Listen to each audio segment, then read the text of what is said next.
Bonjour et bienvenue au Nasdaq pour un nouveau numéro de Newstech Hebdo. Au sommaire cette semaine, Dailymotion choisit Orange pour faire face au géant YouTube et nous vous présentons le site de notation entre collègues de travail.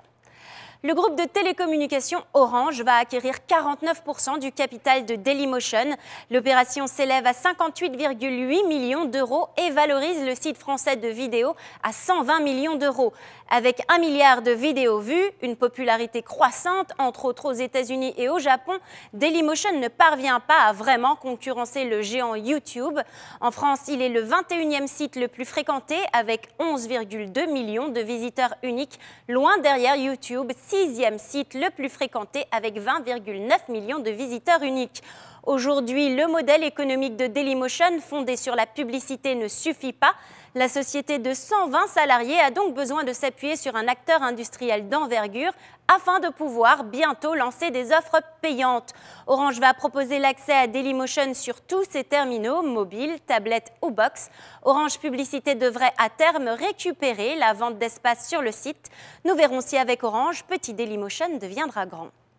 Jusqu'ici, on connaissait les sites de notation des professeurs, des médecins, des journalistes. Eh bien, le dernier en date, en provenance des États-Unis, permet d'évaluer ses collègues de travail.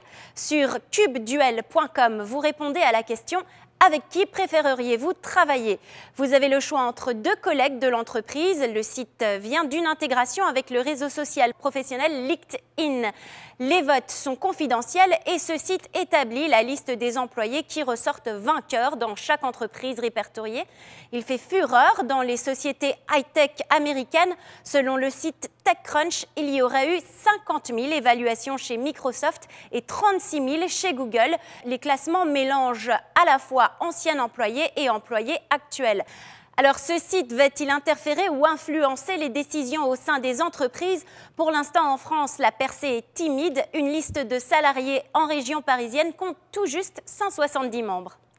Et si entre stars du show business et businessman tout court, il n'y avait qu'un pas, le chanteur et leader du groupe Black Eyed Peas, will.i.am, vient d'être embauché comme consultant chez Intel. Il sera en charge de l'innovation créative. Le chanteur a déclaré, je cite, « Quasiment tout ce que je fais met à contribution des processeurs et des ordinateurs. Et quand je vois une puce Intel, je pense à tous les esprits créatifs qui se sont impliqués et qui m'aident à amplifier ma propre créativité. » Une chose est sûre, will.i.am est déjà bon vendeur.